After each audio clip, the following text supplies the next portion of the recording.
안녕하십니까. 황태수TV의 황태순입니다. 파이터치 연구원 나정주 박사, 나정주 원장 모시고 오늘은 나정주 박사의 자기 자랑 한번 들어보도록 하겠습니다. 안녕하세요. 안녕하십니까.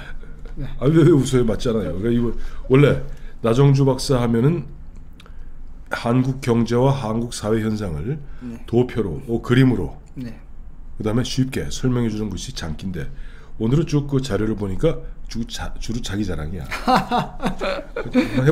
오늘 제목은 줄어든 근로시간, 사람이 아닌 로봇으로 대체.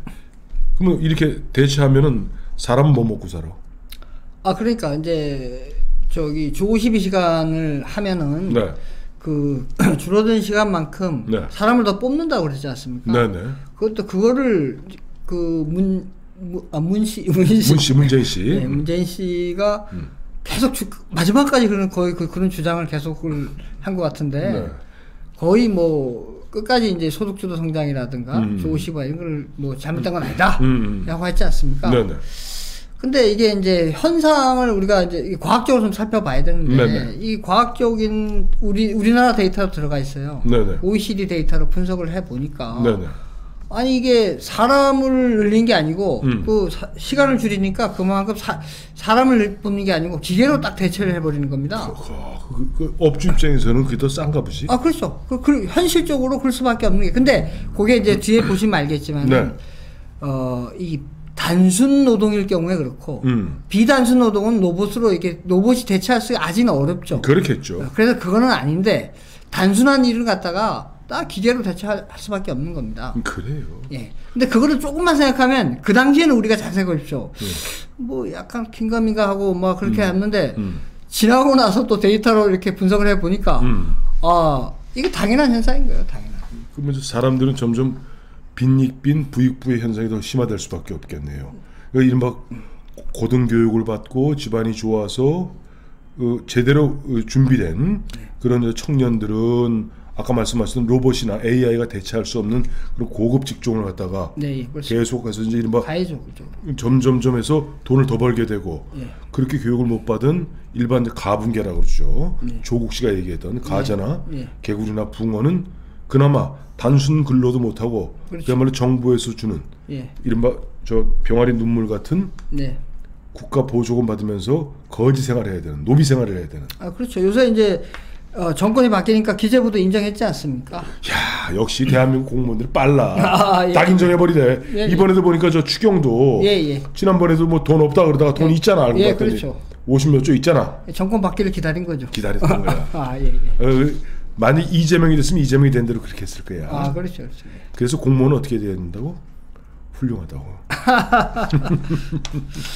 그래서 저희가 이제 이 주장이 우리나라도 그렇지만은 이게 논문에 실리되 국내 논문보다는 해외 논문에 실려야 이제 객관적으로 좀 인정을 받는 거니까 저희가 요거를 이제 연구해서 해외 논문에 이제 실었습니다. 요거를 인터내셔널 저널 오브 에코노믹스 앤 비즈니스 리서치라는 해외 저널에 이게 실렸습니다. 그래서 마지연이 이제 저희 연구원의 선임 연구원인데 제일 제자고 라정주.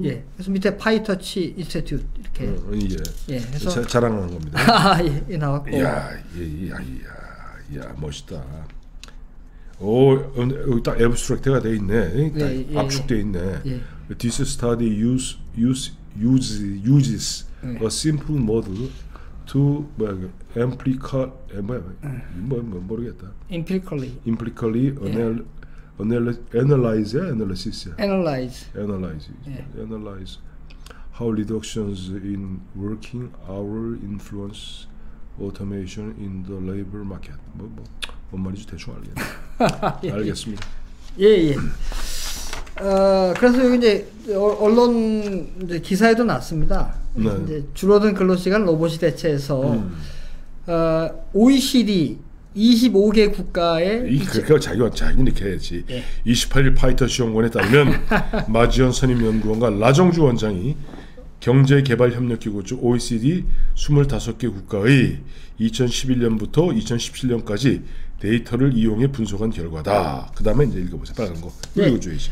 근로시간 단축이 로봇에 의한 자동화를 촉진한다는 이번 연구 결과는 해외 학술지에 게재됐다. 잘합니다. 그래서 이제 너무 내용이 중요하지 않습니까? 네네. 그래서 보면은 단순 노동자의 근로 시간이 네. 1% 줄어들면 네. 로봇에 의한 자동화가 1.13에서 1.15% 촉진된다. 이게 나왔고, 근데 비단순 노동자의 업무는 로봇으로 대체하기 어렵기 때문에 이 자동화는 일어나지 않는다. 이렇게 분석이 됐습니다. 네. 그래서 이제 그 다음 내용이 좀 중요한데, 저거는 이제 저희가 OECD 국가를 가지고 네네. 인과관계 분석을 해서 한 거고, 네네. 거기 현황 데이터 중에 보면은 네. 2011년부터 17년 사이, 그러니까 네. 18년도부터 주 50일가 됐지 않습니까? 그렇죠. 직전에 이제 그 데이터를 보고 OECD 데이터를 분석해 보니까 네. 우리나라가 OECD 25개국 중에서 주당 근로 시간이 가장 많이 줄어들었습니다. 이미 문재인 정부가 출범하기 전에도 이른바 노동시간의 그 급속한 감축은 있어왔고 우리나라는 OECD 중에 제일 빨랐다는 거죠. 그래서 4.5% 줄어들었고 OECD 평균은 1.3%뿐이 안 돼요, 감소가. 그래서 25개 국가 중에서 데이터가 가용한 25개 국가 중에서 우리나라가 가장 빨리 줄어들었다는 게 이게 정말 답답할 노릇입니다. 왜냐하면은 이런 데이터가 있었는데 왜 정부에서는 그러니까 시장에 그대로 맡겨뒀으면은 큰 부작용 없이 저거 시장에서 이렇게 줄어드는 거지 않습니까? 이미 시장에서 이게 이제 이른바 나도 좀 잘난 척 좀 하자면 아담 스미스가 얘기한 인비지블 핸드 보이지 않는 손에 의해서 우리나라는 노조가 굉장히 강성 노조잖아요.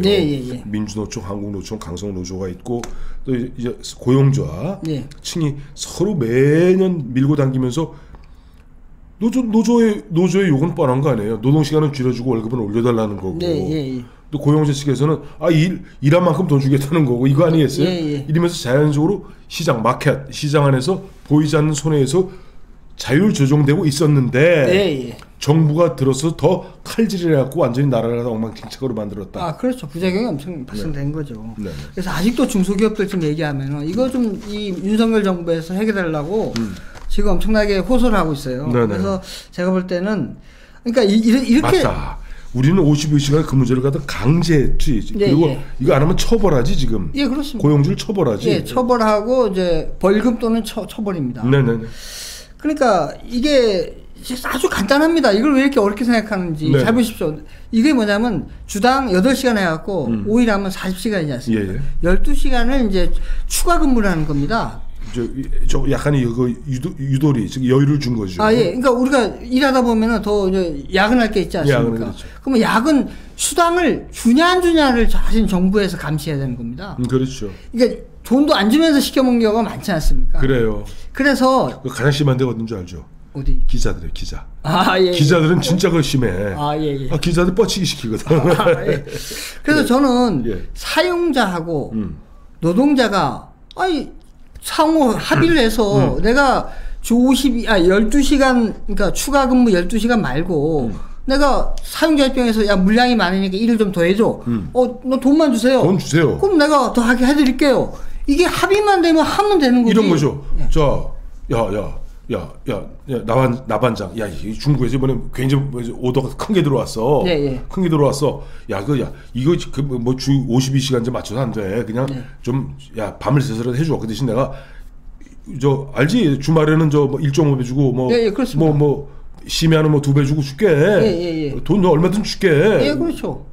이러면 오케이. 그렇죠. 나 하겠다. 그 둘이 합의하면 되는 걸 왜 나라에서 하지 말아 합니까? 우리 이런 거지. 남녀는 우리 사랑하게 해주세요. 근데 정부가 나서 이 새끼들 미쳤나? 이 사랑질이야. 너희 사랑 그렇게 하면 안 돼, 마. 그래서 저는 이 논점을 뭐 언론이나 이렇게 참 이상하게 끌어가던데 보면은 뭐 주 52시간이니까 뭐 더 많이 해서 뭐 혹사를 하고 뭐 과연 이런 걸 갖다가 뭐 그때 저 윤석열 그때 후보 시절에 뭐 120시간인가? 그 얘기 한번 했었죠. 그래서 그거 했다고만 난리가 났잖아. 난리 났는데 이거는 그런 개념으로 갈 게 아니라 노동자하고 나하고 근로자하고 사용자하고 서로 합의해서 왜냐면 근로자도 내가 돈을 더 벌고 싶다는 거고 사용자 입장에서 서로 합의가 되면 되는 거 아닙니까? 그렇죠. 근데 왜 그거를 갖고 정부가 나서 이게 웃긴 거 아닙니까? 이쪽으로 사실은 흘러가야 되는데 이게 언론에 나오는 거 보면은 참 이상한 방향으로 흘러갑니다. 보면. 그래요. 처음에 저 기억이 생생합니다만 2018년에 제가 그때 4월부터 5월까지 25일 동안 해파란 길을 걸었어요. 예. 해파란 길을 걷고 왔는데 그때 마치 울산을 갔다가 앞서 나와서 울산 얘기도 했습니다만 울산 그 과를 걸어서 통과하는데 보니까 그날 5월 1일이었던 것 같아 내 기억에는. 노동자 예. 메이데이지. 그 울산에 있는 노조원들이 막 대거 뭐 스트라이크 뭐 시위를 하고 저녁에 그 모텔에서 TV를 켰더니 52시간제를 갖다가 이제 실시하면은 그때 운전사들이 그때 난리가 났더라고요. 그렇죠. 예. 운전사들 입장이 운전사들 하니까 이 52시간제 그때 먼저 강제하겠다고 할 테니까 그건 이제 시골은 노선이 길잖아요. 그렇죠. 경북이나 이쪽은. 그러니까 이 운전사들이 하니까 노선을 많이 폐지해야 된다는. 그러니까 문제는 운전기사도 불만이에요. 운전기사도 시간을 더 뛰면은 그게 오버타임 차지가 더 나와서 그렇죠. 소득이 오히려 52시간제를 강제하면서 소득이 줄어든대요. 맞습니다. 맞죠. 그 노조는 노조대로 불만이고. 예. 아니 정확히 일하는 사람은 일하는 사람들도 불만이고 예. 고용주는 고용주에도 불만인데 예. 거기서 계속 농간질을 벌이는 게 누구냐니까 민주노총 지도부더라고. 예. 그렇죠. 그놈들은 이제 짝짝꿍돼서 정치적 영향력 확보를 위해서 예. 52시간제 밀어붙이는 거야. 주 52시간제, 그다음에 뭐 최저임금제. 그래서 저는 이거에 네. 정부에서 통제할 거는 네. 야근을 시키고 돈 안 주는 거 이거를 철저하게 내가 통제하겠다. 걸리면 이건 완전히 그냥 바로 그냥 깜빵에 보내겠다. 뭐 이렇게 가야 되는 거지. 이건 엉뚱한 데다가 이게 정부가 나선 것 같습니다. 그래요. 오늘 나정호 박사 이제 보면 정권 바뀌고 나니까 좀 목에도 힘이 들어가고 목소리에도 힘이 들어가는 것 같습니다. 오늘 자기 자랑 좀 했습니다. 여러분 고맙습니다.